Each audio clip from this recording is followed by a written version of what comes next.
So guys Fevicol सूख चुका है, सभी जॉइंट्स काफ़ी अच्छे से एक साथ में चिपक गए हैं।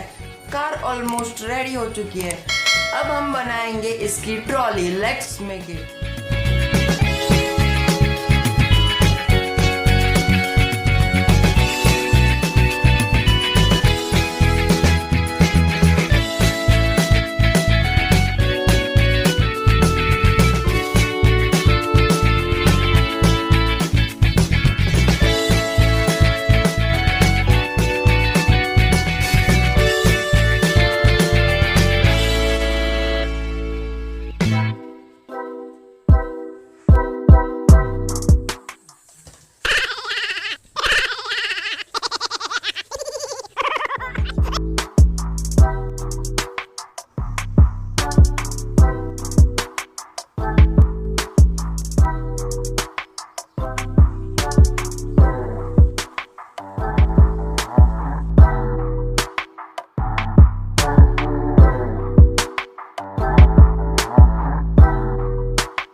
भले ही आपको ये सब सिर्फ 5-6 मिनट में देखने को मिल रहा है, पर एक एक लकड़ी काट कर इसे लगाने में काफ़ी टाइम लगता है। तो प्लीज़ वीडियो को लाइक कर दीजिए। एनीवेज हमारी कार की फ्रेम रेडी हो चुकी है।